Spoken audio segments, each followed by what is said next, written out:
ದಸರಾ ವಿಶೇಷ ಕಾರ್ಯಕ್ರಮಕ್ಕೆ ಸ್ವಾಗತ. ನಾನು ಹರ್ಷಿತಾ. ಸಾಂಸ್ಕೃತಿಕ ನಗರಿಯಲ್ಲಿದೆ ಅಚ್ಚರಿಯ ವಿಶೇಷಗಳು. ವಿದೇಶದಲ್ಲಿ ಪರಿಮಳ ಬೀರುತ್ತೆ ನಮ್ಮೂರಿನ ಹೂವು. ಎಲಿಜಬೆತ್ ರಾಣಿ ಮನಸೊತ್ತಿದ್ದು ಯಾಕೆ ಗೊತ್ತಾ? ಇದೇ ಹೊತ್ತಿನ ವಿಶೇಷ. ಮೈಸೂರು ವಿಶೇಷಗಳ ತವರೂರು. ಮೈಸೂರು ಅಂದಕ್ಷಣ ನಮಗೆ ಅನೇಕ ವಿಷಯಗಳು ನೆನಪಾಗುತ್ತವೆ. ಅದರಲ್ಲೂ ಮೈಸೂರು ನಮ್ಮ ರಾಷ್ಟ್ರದ ಸಾಂಸ್ಕೃತಿಕ ರಾಜಧಾನಿ. ಮೈಸೂರು ಅನ್ನೋ ಹೆಸರಿನ ಜೊತೆಯಲ್ಲೇ ಒಂದಿಷ್ಟು ವಿಶೇಷತೆಗಳು ಸೇರ್ಕೊಂಡಿವೆ. ಅಂತ ವಿಶೇಷಗಳೇನು, ಅವು ಯಾಕೆ ಇಷ್ಟು ಫೇಮಸ್ ಅನ್ನೋದನ್ನ ನಾವು ತೋರಿಸ್ತೀವಿ ನೋಡಿ.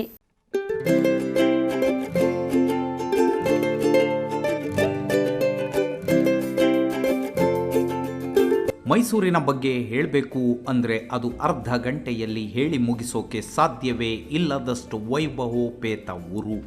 ಅದರ ವಿಶೇಷಗಳನ್ನು ಬೆರಳಲ್ಲಿ ಎಣಿಸಿ ಹೇಳೋಕೆ ಸಾಧ್ಯವೇ ಇಲ್ಲ ಬಿಡಿ. ಇವತ್ತು ನಾವು ನಿಮಗೆ ಸಾಂಸ್ಕೃತಿಕ ನಗರದ ವೈಭವವನ್ನು ಪರಿಚಯ ಮಾಡಿಸ್ತೀವಿ, ಬನ್ನಿ.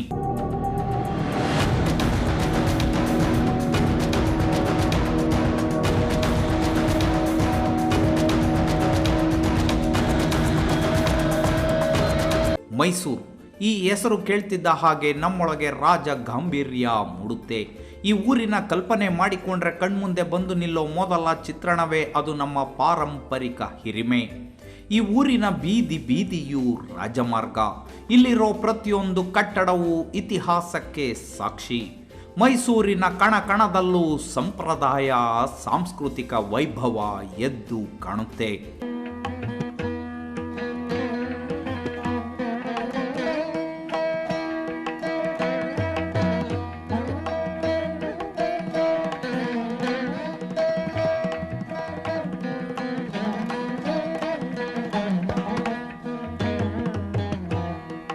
ಮೈಸೂರನ್ನು ಆಳಿದ್ದು ಯದುವಂಶ ಒಡೆಯರು. ಈ ರಾಜರ ವೈಶಿಷ್ಟ್ಯ ಏನು ಅಂದರೆ ಆಳ್ವಿಕೆಯ ಜೊತೆಯಲ್ಲಿ ಕಲೆ, ಸಾಹಿತ್ಯ ಮತ್ತು ಪ್ರತಿಭೆಗಳ ಅನಾವರಣಕ್ಕೆ ತಕ್ಕ ವಾತಾವರಣ ಸೃಷ್ಟಿ ಮಾಡಿದ್ರು. ಅಚ್ಚರಿಯ ವಿಷಯ ಏನು ಅಂದರೆ ಸ್ವತಃ ರಾಜ್ಯವಾಳ ಒಡೆಯರೇ ಕಲಾವಿದರಾಗಿದ್ದರು. ಚಿಕ್ಕದೇವರಾಜ ಒಡೆಯರು ಸಪ್ತಪತಿ, ಚಿಕ್ಕದೇವರಾಜ ಸೂಕ್ತಿ ವಿಲಾಸ, ಚಿಕ್ಕದೇವರಾಯ ಭಿನ್ನಪಂ ಅನ್ನೋ ಪುಸ್ತಕಗಳನ್ನು ಬರೆದಿದ್ರು. ಮುಮ್ಮಡಿ ಕೃಷ್ಣರಾಜ ಒಡೆಯರು ಸಹ ಸಾಹಿತ್ಯ ಕ್ಷೇತ್ರಕ್ಕೆ ಅಪೂರ್ವ ಗ್ರಂಥಗಳನ್ನು ಕೊಟ್ಟಿದ್ದಾರೆ. ಶ್ರೀತತ್ವ ನಿಧಿ, ಗಣಿತ ಸಂಗ್ರಹ, ಸೌಗಂಧಿಕ ಪರಿಣಯ, ಕೃಷ್ಣ ಕಥಾ ಸಾರ ಸಂಗ್ರಹ, ಸ್ವರ ಚೂಡಾಮಣಿಯಂತಹ ಪುಸ್ತಕಗಳು ಇವತ್ತಿಗೂ ಅದೆಷ್ಟೋ ಸಾಹಿತ್ಯಾಸಕ್ತರ ನೆಚ್ಚಿನ ಕೃತಿಗಳು.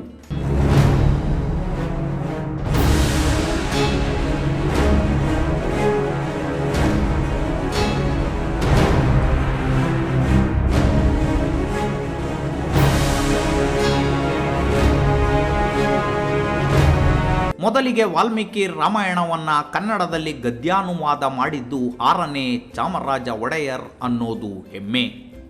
ಚಾಮರಾಜೋಕ್ತಿ ವಿಲಾಸ ಅಂತ ಅದಕ್ಕೆ ಹೆಸರು ನೀಡಿದ್ರು.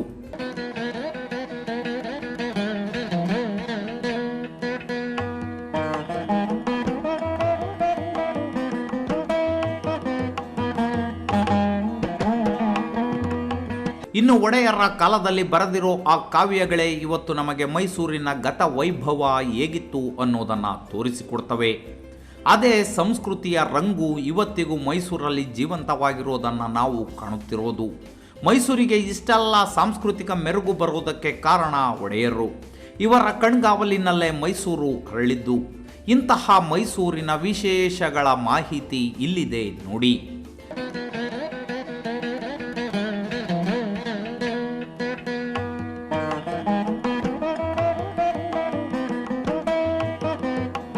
ಬ್ರಿಟಿಷರು ಭಾರತವನ್ನಾಳ್ತಿದ್ದ ಕಾಲದಲ್ಲಿ ಇಂಗ್ಲೆಂಡ್ ರಾಣಿಗೆ ಭಾರತದಿಂದ ಬಟ್ಟೆಗಳನ್ನು ಕಳಿಸ್ತಿದ್ರಂತೆ. ಅದು ಮಸ್ಲಿನ್ ಬಟ್ಟೆ. ಅದು ಎಷ್ಟು ನವಿರಾಗಿತ್ತು ಅಂದರೆ ಆ ಸೀರೆಯನ್ನು ಬೆಂಕಿಪೊಟ್ಟಣದಲ್ಲಿ ಮಡಚಬಹುದಿತ್ತಂತೆ. ಇದರಷ್ಟೇ ಪ್ರಖ್ಯಾತಿ ಪಡೆದಿದ್ದ ಇನ್ನೊಂದು ಬಟ್ಟೆ ಅಂದರೆ ಅದು ಮೈಸೂರು ರೇಷ್ಮೆ.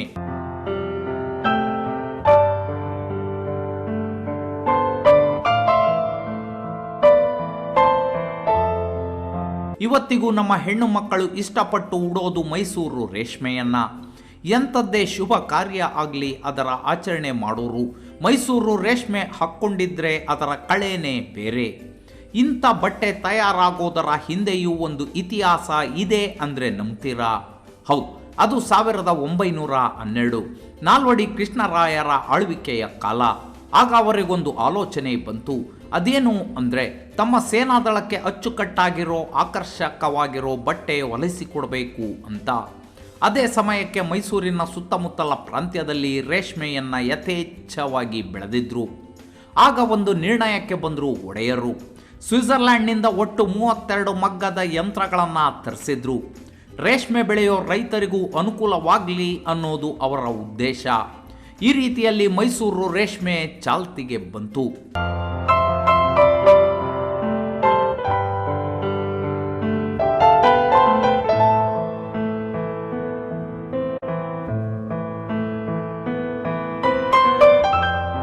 ಬಟ್ಟೆ ತಯಾರಾದ ಮೇಲೆ ಮಹಾರಾಜರು ಹಾಕ್ಕೊಳ್ಳೋ ಬಟ್ಟೆ ತಯಾರಿಸೋಕೆ ಆರಂಭಿಸಿದ್ರು. ಇದೇ ಕಾರಣಕ್ಕೆ ತಯಾರಾಗಿತ್ತು ರೇಷ್ಮೆ ಸೀರೆ. ಇದು ಅಪ್ಪಟ ರೇಷ್ಮೆ ಸೀರೆ. ಈ ಸೀರೆಯ ಹಂಚು ಬಂಗಾರದ ಮಿಶ್ರಿತವಾಗಿರುತ್ತೆ. ಇದೇ ಮೈಸೂರು ರೇಷ್ಮೆಯ ಮೇಜರ್ ಕ್ವಾಲಿಟಿ. ಈ ಸೀರೆ 106 ವಿಭಿನ್ನ ಡಿಸೈನ್ಗಳಲ್ಲಿ ರೂಪುಗೊಳ್ಳುತ್ತೆ. ನಿಮಗೆ ಗೊತ್ತಿರಲಿಕ್ಕಿಲ್ಲ, ಈ ಸೀರೆಯ ಬಾರ್ಡರ್ ತಯಾರಾಗೋದಕ್ಕೆ ಮಾಡರ್ನ್ ಟೆಕ್ನಾಲಜಿ ಬಳಸಿಕೊಂಡ್ರೂ ಕೂಡ 4-5 ಗಂಟೆ ಹಿಡಿಯುತ್ತೆ.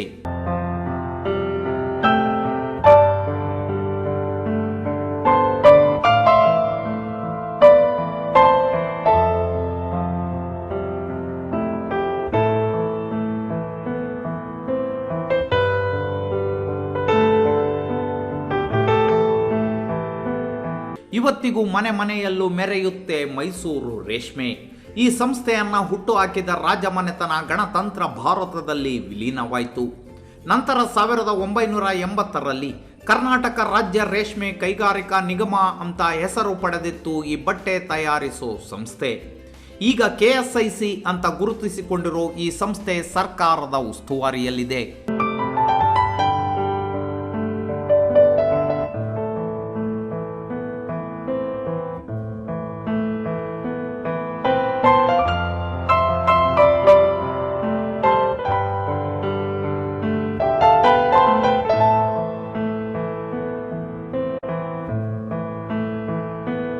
ಇದು ಮೈಸೂರು ರೇಷ್ಮೆ ಹಿಂದಿರೋ ಇತಿಹಾಸ. ಇದೊಂದೇ ಅಲ್ಲ, ಮೈಸೂರು ಅನ್ನೋ ಹೆಸರಿನ ಜೊತೆಯಲ್ಲೇ ಇನ್ನು ಹಲವು ವಿಶೇಷಗಳು ಇವೆ. ಅವನ್ನೆಲ್ಲ ತೋರಿಸ್ತೀವಿ. ಅದಕ್ಕೂ ಮುನ್ನ ಒಂದು ಸ್ಮಾಲ್ ಬ್ರೇಕ್. ಮಕ್ಕಳ ಹೈಯರ್ ಎಜುಕೇಶನ್, ಮಗಳ ಮದುವೆ, ಕನಸಿನ ಸ್ವಂತ ಮನೆ, ಇಷ್ಟಕ್ಕೆಲ್ಲ ಹಣ ಹೇಗ್ ಹೊಂದ್ಸೋದು ಅಂತ ಟೆನ್ಷನ್ ಅಲ್ಲಿದ್ದೀರಾ? ಇರೋ ಚಿನ್ನನ ಅಡ ಇಡೋಕ್ ಹೋದ್ರೆ ಬಡ್ಡಿ ಮೇಲ್ ಬಡ್ಡಿ ಕಟ್ಬೇಕು. ಬೇಡ, ಮಾರ್ಬಿಡೋಣ ಅಂದ್ರೆ ಅರ್ಧ ಬೆಲೆ ಕೇಳ್ತಾರೆ ಅನ್ನೋ ಆತಂಕದಲ್ಲಿದ್ದೀರಾ? ಟೆನ್ಷನ್ ಬಿಡಿ, ಇಂದೇ ಹಿಂದೂಸ್ತಾನ್ ಗೋಲ್ಡ್ ಕಂಪನಿಗೆ ಬನ್ನಿ. ನೀವ್ ಅಡ ಇಟ್ಟಿರೋ ಚಿನ್ನವನ್ನ ಬಿಡಿಸ್ತಾರೆ ಹಾಗೂ ನಿಮ್ಮಲ್ಲಿರೋ ಚಿನ್ನವನ್ನ ಇಂದಿನ ಆನ್ಲೈನ್ ಬೆಲೆಗೆ ಕೊಂಡುಕೊಂಡು ತಕ್ಷಣ ನಿಮ್ ಬಾಕಿ ಹಣ ಕೊಡ್ತಾರೆ. ಹಿಂದೂಸ್ತಾನ್ ಗೋಲ್ಡ್ ಕಂಪನಿ, ಇದು ನಿಮ್ಮ company. Hindustan Gold Company. It's your company. ಮೈಸೂರಿನಲ್ಲಿ ಸೌಂದರ್ಯ ದೇವತೆ ಇಷ್ಟಪಟ್ಟು ನೆಲೆಸಿದ್ದಾಳೆ ಅನ್ಸುತ್ತೆ. ಯಾಕಂದ್ರೆ ನೀವು ಮೈಸೂರಿಗೆ ಸಂಬಂಧಪಟ್ಟಿರೋ ಯಾವುದೇ ವಿಷಯ ತಗೊಳ್ಳಿ, ಅದರಲ್ಲೊಂದು ಸೌಂದರ್ಯ ಇರುತ್ತೆ, ಪರಂಪರೆ ಇರುತ್ತೆ, ಘಮ ಇರುತ್ತೆ. ಹೀಗೆ ಘಮಗುಟ್ಟೋ ಮೈಸೂರು ಮಲ್ಲಿಗೆ ಯಾರಿಗೆ ತಾನೇ ಇಷ್ಟ ಆಗಲ್ಲ ಹೇಳಿ?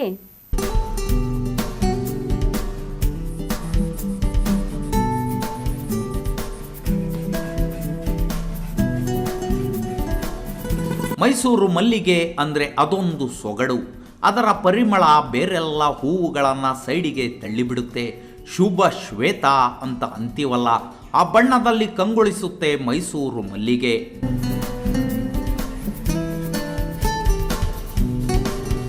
ತಾಯಿ ಚಾಮುಂಡೇಶ್ವರಿಗೆ ಮೈಸೂರಿನ ಪ್ರಖ್ಯಾತ ದಸರಾ ವೇಳೆ ಪ್ರತಿದಿನವೂ ಈ ಮಲ್ಲಿಗೆ ಹೂವಿನ ಅರ್ಚನೆ ಆಗುತ್ತೆ. ಈ ಹೂವು ಅಂದರೆ ಮೈಸೂರು ರಾಜರಿಗೂ ಪಂಚಪ್ರಾಣವಾಗಿತ್ತು. ಅರಮನೆಯ ಅಂಗಳದಲ್ಲಿ ಮಲ್ಲಿಗೆ ಹೂ ಬೆಳೆಸಿದ್ರಂತೆ ರಾಜರು. ಈ ಹೂವುಗಳಿಂದ ಬರೋ ಘಮ ಪರಿಮಳ ಅರಮನೆಯನ್ನು ತುಂಬಿತ್ತಂತೆ. ಅದೇನು ಅಚ್ಚರಿ ಪಡಬೇಕಾದ ವಿಷಯ ಅಲ್ಲ ಬಿಡಿ. ಇವತ್ತಿಗೂ ಮೈಸೂರು ಮಲ್ಲಿಗೆ ಬೆಳೆಯೋ ಊರುಗಳ ಸುತ್ತಮುತ್ತಲಿನ ಹಳ್ಳಿಗಳಲ್ಲೂ ಈ ಹೂವಿನ ಪರಿಮಳ ಇರುತ್ತಂತೆ.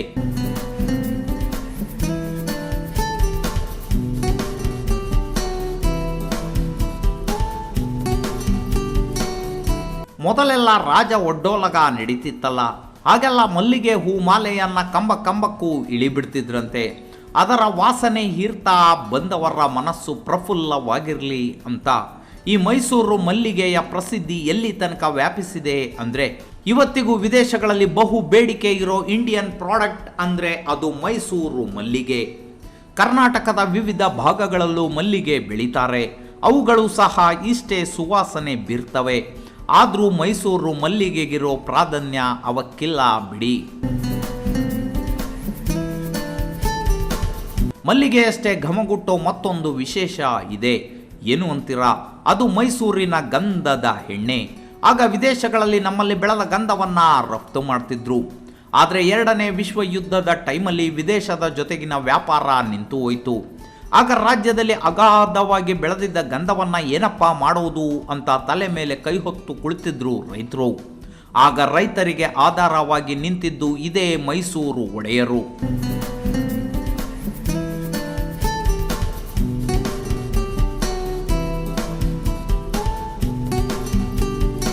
ಆಗ ಮೈಸೂರಿನ ಒಡೆಯರಾಗಿದ್ದವರು ನಾಲ್ವಡಿ ಕೃಷ್ಣರಾಜರು. ಗಂಧ ಬೆಳೆದು ಏನು ಮಾಡೋಕ್ಕಾಗದೆ ಕೈ ಇಚುಕಿಕೊಳ್ತಿದ್ದ ರೈತರ ಕಷ್ಟ ನೋಡೋಕ್ಕಾಗದೆ ಒಡೆಯರು ಒಂದು ನಿರ್ಣಯಕ್ಕೆ ಬಂದರು. ವಿದೇಶದಲ್ಲಿರೋ ಟೆಕ್ನಾಲಜಿ ಬಳಸ್ಕೊಂಡು ಭಾರತದಲ್ಲಿ ಗಂಧದ ಸೋಪು ತಯಾರಿಸೋ ಆವಿಷ್ಕಾರ ನಡೆಸಿದ್ರು. ಆ ಗಂಧದ ಬೇರಿನಿಂದ ಎಣ್ಣೆ ತಯಾರಿಸಿದ್ರು. ಎಣ್ಣೆ ಬಳಸ್ಕೊಂಡು ಮೈಸೂರು ಸ್ಯಾಂಡಲ್ ಸೋಪು ತಯಾರಾಯಿತು. ಈ ಸೋಪು ಎಷ್ಟರ ಮಟ್ಟಿಗೆ ಪ್ರಖ್ಯಾತವಾಯಿತು ಅಂದರೆ ಎಲಿಜಬೆತ್ ರಾಣಿ ಕೂಡ ಈ ಸೋಪಿನ ಸುಗಂಧಕ್ಕೆ ಮಾರು ಹೋಗಿದ್ಲು ಅನ್ನೋದು ಸತ್ಯ.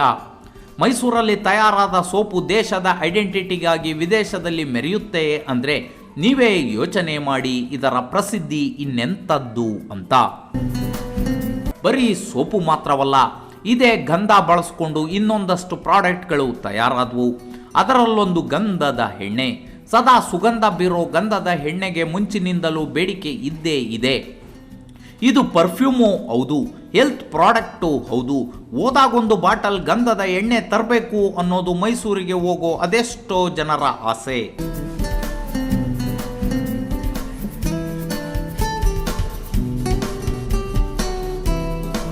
ಇವಿಷ್ಟೇ ಅಲ್ಲ, ಇದೇ ಗಂಧದ ತುಂಡುಗಳನ್ನು ಬಳಸ್ಕೊಂಡು ಅಗರಬತ್ತಿ ಕೂಡ ತಯಾರಿಸ್ತಾರೆ. ಇವು ಅಷ್ಟೇ ತಾವಿರೋ ವಾತಾವರಣವನ್ನ ಪರಿಮಳಭರಿತವಾಗಿಸುತ್ತವೆ. ಗಂಧದಿಂದ ಏನೇನೋ ತಯಾರಿಸೋಕೆ ಸಾಧ್ಯವೋ ಅದಷ್ಟು ವಸ್ತುಗಳು ಮೈಸೂರಲ್ಲಿ ತಯಾರಾಗುತ್ತೆ. ಮೋಸ್ಟ್ಲಿ ನಿಮ್ಮ ಮನೆಯಲ್ಲಿ ಒಂದಾದರೂ ತಯಾರಾದ ಗಂಧದ ವಸ್ತು ಇದ್ದೇ ಇರುತ್ತೆ. ಅದು ಬಹುಶಃ ಮೈಸೂರಲ್ಲೇ ರೂಪುಗೊಂಡಿರುತ್ತೆ. ಯಾಕಂದರೆ ಕರ್ನಾಟಕದಲ್ಲೇ ಚಂದನದ ಗೊಂಬೆ ತಯಾರಿಸೋದ್ರಲ್ಲಿ ಮೈಸೂರೇ ಫಸ್ಟು.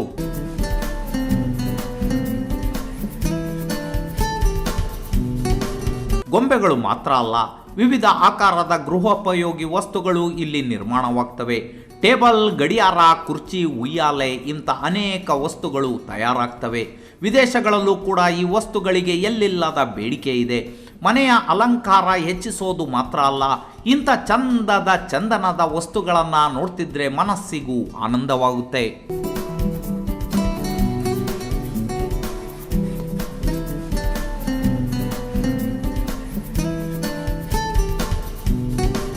ನಿಮಗೆ ಇನ್ನೊಂದು ವಿಷಯ ಹೇಳಬೇಕು. ಮೈಸೂರಲ್ಲಿ ದಂತದ ಗೊಂಬೆಗಳು ತಯಾರಾಗ್ತವೆ. ಅವುಗಳನ್ನು ರೆಡಿ ಮಾಡೋರ ಕೈಚಳಕ ನೋಡಿದ್ರೆ ನೀವು ಅಚ್ಚರಿ ಪಡ್ತೀರಿ. ರೋಸ್ವುಡ್ ಅಂತ ಸಿಗುತ್ತೆ. ಅದನ್ನು ಬಳಸ್ಕೊಂಡು ಅದರ ನಡುವೆ ದಂತವನ್ನು ಜೋಡಿಸ್ತಾರೆ. ಹಲಗೆಯ ಮಧ್ಯೆ ಅಂದವಾಗಿ ಕಾಣೋ ಈ ಕೆತ್ತನೆ ನೋಡೋಕೆ ಎರಡು ಕಣ್ಣು ಸಾಲೋದಿಲ್ಲ. ಮೊದಲು ಗಂಧದ ಮರದ ಮೇಲೆ ಚಿತ್ರ ಬರೀತಾರೆ, ಆಮೇಲೆ ಅದನ್ನು ಬೇಕಾದ ಹಾಗೆ ಕೆತ್ತನೆ ಮಾಡ್ತಾರೆ. ಒಟ್ಟಾರೆ ಆಕಾರವಿಲ್ಲದ ಮರದ ತುಂಡು ಮನಸೆಳೆಯೋ ಅಂದ ಒಂದುತ್ತಲ್ಲ, ನಿಜಕ್ಕೂ ವಾವ್ ಅನಿಸುತ್ತೆ. ಕೆಲಸದಲ್ಲಿ ತೊಡಗಿದ್ರಂತೆ. ಈಗಲೂ ಏನು ಕಮ್ಮಿ ಇಲ್ಲ. ಒಂದು ಲೆಕ್ಕಾಚಾರದ ಪ್ರಕಾರ ಮೈಸೂರಿನಲ್ಲಿ ಈಗಲೂ 4,000 ಮಂದಿ ಕೆತ್ತನೆಗಾರರು ಇದ್ದಾರಂತೆ.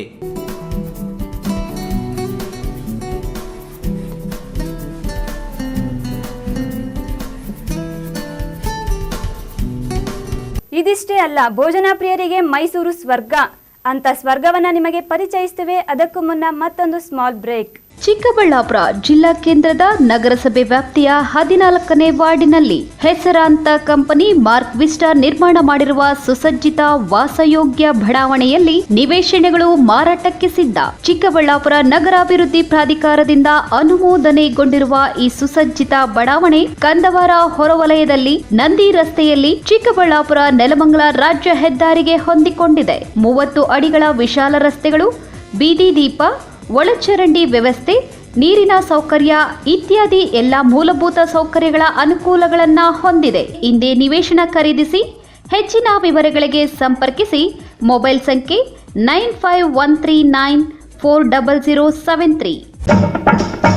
ಮೈಸೂರು ದಸರಾ ಎಷ್ಟೊಂದು ಸುಂದರ, ಚೆಲ್ಲಿದೆ ನಗೆಯ ಪನ್ನೀರ, ಎಲ್ಲೆಲ್ಲೂ ನಗೆಯ ಪನ್ನೀರ. ವೈಭವದ ದಸರಾ ಆಚರಣೆಯ ಇಂಟ್ರೆಸ್ಟಿಂಗ್ ಮಾಹಿತಿ.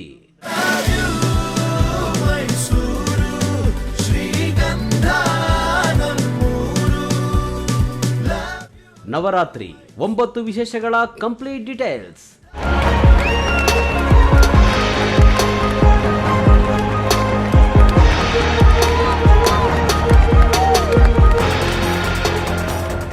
ನಿಮಗಾಗಿ ದಸರಾ ಹಬ್ಬದ ಎಕ್ಸ್ಕ್ಲೂಸಿವ್ ರಿಪೋರ್ಟ್.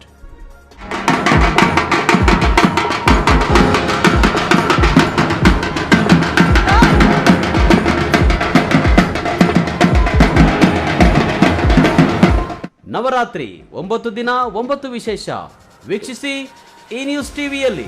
ಗುರುವಾರದಿಂದ ಪ್ರತಿದಿನ ಸಂಜೆ 7 ಗಂಟೆಗೆ, ಮರುಪ್ರಸಾರ ಬೆಳಗ್ಗೆ 7 ಗಂಟೆಗೆ. ಸುಂದರ ಚೆಲ್ಲಿದೆ ನಗೆಯ ಪನ್ನೀರ. ನೀವು ಮೈಸೂರಿಗೆ ಹೋದ್ರೆ ಕೆಲವೊಂದು ಅನುಭವ ಪಡೆಯಲೇಬೇಕು. ಇವೆಲ್ಲ ಮೈಸೂರಿನ ಹಿರಿಮೆ ಹೆಚ್ಚಿಸಿರೋ ಅಂಶಗಳು. ಅವನ್ನೆಲ್ಲ ನಿಮಗೆ ತೋರಿಸ್ತೀವಿ ನೋಡಿ.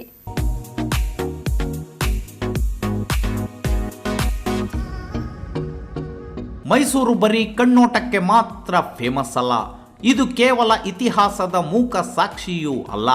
ಮೈಸೂರು ಒಂದು ಸೆಲೆ, ಎಂಥವರನ್ನು ಆಕರ್ಷಿಸೋ ನೆಲ. ಎಷ್ಟರ ಮಟ್ಟಿಗೆ ಅಂದರೆ ಮೈಸೂರಿಗೆ ವಾರಕ್ಕೊಂದು ಸಾರಿ ಭೇಟಿ ಕೊಡದಿದ್ರೆ ಜೀವನ ಇನ್ಕಂಪ್ಲೀಟ್ ಅಂತ ಅದೆಷ್ಟೋ ಜನಕ್ಕೆ ಅನಿಸುತ್ತಂತೆ. ಮೈಸೂರಿನ ಹಾದಿಯಲ್ಲಿ ಓಡಾಡೋದು, ಅಲ್ಲಿನ ಬೆಟ್ಟಕ್ಕೆ ಭೇಟಿ ಕೊಡೋದು, ಇದೆಲ್ಲ ಒಂಥರ ಹಬ್ಬವೇ.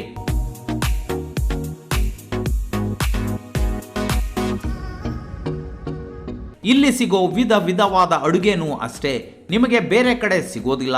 ಇಲ್ಲಿನ ಊಟದ ಸೊಗಡೆ ಬೇರೆ. ಮೈಸೂರಿನ ಬಗ್ಗೆ ಹೇಳ್ತಾ ಅಡುಗೆ ಅಂದರೆ ತಟ್ ಅಂತ ನೆನಪಿಗೆ ಬರೋದು ಏನೇಳಿ? ಹೌದು, ಮೈಸೂರು ಪಾಕ್. ಬರೀ ಕರ್ನಾಟಕ ಮಾತ್ರ ಅಲ್ಲ, ವಿದೇಶಗಳಲ್ಲೂ ಈ ಮೈಸೂರು ಪಾಕ್ ಫುಲ್ ಫೇಮಸ್. ವಿದೇಶಿಗರಿಗೆ ಮೈಸೂರು ಗೊತ್ತಿಲ್ಲದಿದ್ದರೂ ಮೈಸೂರು ಪಾಕ್ ಅಂತೂ ಚೆನ್ನಾಗೇ ಗೊತ್ತಿದೆ. ಇಂಥ ತಿನಿಸಿಗೂ ಒಂದು ಇತಿಹಾಸ ಇದೆ ಅಂದರೆ ಆಶ್ಚರ್ಯ ಪಡಬೇಡಿ. ಆ ಇತಿಹಾಸ ಏನು ಗೊತ್ತಾ?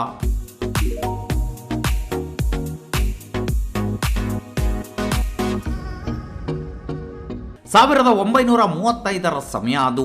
ಅವತ್ತು ನಾಲ್ವಡಿ ಕೃಷ್ಣರಾಜ ಒಡೆಯರ್ ಊಟ ರೆಡಿಯಾಗ್ತಿತ್ತು. ಮಹಾರಾಜರು ಬರೋ ಅಷ್ಟರಲ್ಲಿ ಏನಾದರೂ ವೆರೈಟಿ ಮಾಡಬೇಕು ಅನ್ನೋ ಹಂಬಲವಿತ್ತು ಅಡುಗೆ ಭಟ್ಟರಿಗೆ. ಅವರ ಹೆಸರು ಕಾಕಾಸುರ ಮಾದಪ್ಪ. ಕಡಲೆ ಹಿಟ್ಟು, ತುಪ್ಪ, ಸಕ್ಕರೆ ಸೇರಿಸಿ ಒಂದು ಪಾಕ ಪ್ರಯೋಗ ಮಾಡಿದರಂತೆ. ರಾಜರು ಊಟಕ್ಕೆ ಕೂತಾಗ ಹೇಗಿದೆಯೋ ಏನೋ ಅಂತ ಯೋಚನೆ ಮಾಡುತ್ತಲೇ ರಾಜರ ತಟ್ಟೆಗೆ ಸಿಹಿ ಬಡಿಸಿದ್ರಂತೆ. ಆ ಸಿಹಿಯನ್ನು ಬಾಯಿಗೆ ಹಾಕ್ಕೊಂಡ ಮಹಾರಾಜರು, ಇದ್ಯಾವ ಸಿಹಿ, ನಾನು ಯಾವತ್ತೂ ತಿಂದೇ ಇಲ್ವಲ್ಲ ಅಂತ ಬಾಣಸಿಗರನ್ನು ಕೇಳಿದರು. ಅವರಿನ್ನೂ ಯಾವ ಹೆಸರನ್ನು ಇಟ್ಟಿರಲಿಲ್ಲ. ಸ್ವೀಟ್ ತಿಂದು ಸಂತೃಪ್ತರಾದ ರಾಜರೇ ಇದಕ್ಕೆ ಹೆಸರಿಟ್ರಂತೆ ಮೈಸೂರು ಪಾಕ್ ಅಂತ. ಇವತ್ತಿಗೂ ವರ್ಲ್ಡ್ ಫೇಮಸ್ ಮೈಸೂರು ಪಾಕು.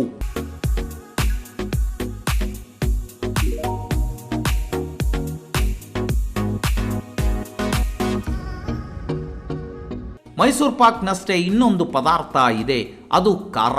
ಹೆಸರು ಮೈಸೂರು ಬಜ್ಜಿ. ರಸ್ತೆ ಬದಿಗಳಲ್ಲಿ ಮಾಡೋ ಬಜ್ಜಿ ಕೂಡ ಬೊಂಬಾಟಾಗಿರುತ್ತೆ. ಮೈಸೂರಿನ ಊಟ ಕೂಡ ಅಷ್ಟೇ ರುಚಿಕರ. ಮೈಸೂರಿನ ಮನೆಯಲ್ಲೂ ಅಡುಗೆ ಬೊಂಬಾಟ್. ಪ್ರತಿ ಮನೆಯಲ್ಲೂ ಸಂಪ್ರದಾಯಬದ್ಧವಾಗಿ ಅಡುಗೆ ತಯಾರಾಗುತ್ತೆ. ನೀವು ಹೋದರೆ ಮೈಸೂರಿನ ಊಟವನ್ನು ಮಿಸ್ ಮಾಡ್ಕೋಬೇಡಿ. ಊಟ ಆದಮೇಲೆ ಅಷ್ಟೇ ಮುಖ್ಯ ಇನ್ನೊಂದಿದೆ, ಏನು ಗೊತ್ತಾ? ಅದು ಮೈಸೂರು ಪಾನ್. ಹೌದು, ಮೈಸೂರು ಎಲೆ ಉಪಯೋಗಿಸಿ ಮಾಡೋ ಪಾನ್ ಬೀಡ ತಿನ್ನದೇ ಇದ್ದರೆ ಎಷ್ಟೇ ಊಟ ಮಾಡಿದ್ರೂ ಅದು ಪರಿಪೂರ್ಣ ಅನ್ನಿಸಿಕೊಳ್ಳಲ್ಲ. ಬಗೆ ಬಗೆಯ ಪದಾರ್ಥ ಬಳಸಿ ತಯಾರಾಗೋ ಪಾನ್ ಬೀಡ ಅಮೃತದಷ್ಟೇ ರುಚಿಯಾಗಿರುತ್ತಂತೆ. ಸೈಂಟಿಫಿಕಲಿ ನೋಡಿದ್ರು ಊಟ ಆದಮೇಲೆ ತಾಂಬೂಲ ತಗೊಂಡ್ರೆ ತುಂಬ ಚೆನ್ನಾಗಿ ಜೀರ್ಣ ಆಗುತ್ತೆ. ಆರೋಗ್ಯದ ಜೊತೆಗೆ ಟೇಸ್ಟ್ ಕೂಡ ಮೈಸೂರು ಬೀಡಾದ ಪ್ಲಸ್ ಪಾಯಿಂಟ್. ಇದರ ಜೊತೆಗೆ ಮೈಸೂರು ತಿರುಗೋದಕ್ಕೆ ಟಾಂಗಾ ಸವಾರಿ ಹೋಗಬೇಕು.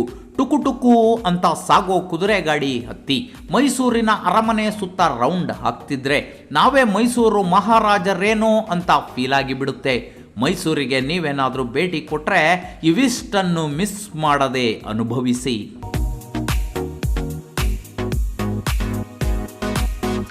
ಇದು ಮೈಸೂರಿನ ವಿಶೇಷಗಳ ಬಗ್ಗೆ ವಿಶೇಷ ಕಾರ್ಯಕ್ರಮ. ಮುಂದಿನ ಸಂಚಿಕೆಯಲ್ಲಿ ಮತ್ತೊಂದು ವಿಶೇಷದ ಜೊತೆ ನಿಮ್ಮ ಮುಂದೆ ಬರ್ತೀನಿ. ಅಲ್ಲಿಯವರೆಗೂ ನೋಡ್ತಾ ಇರಿ ನೈಜ ಸುದ್ದಿಗಾಗಿ ಈ ನ್ಯೂಸ್ ಟಿವಿ.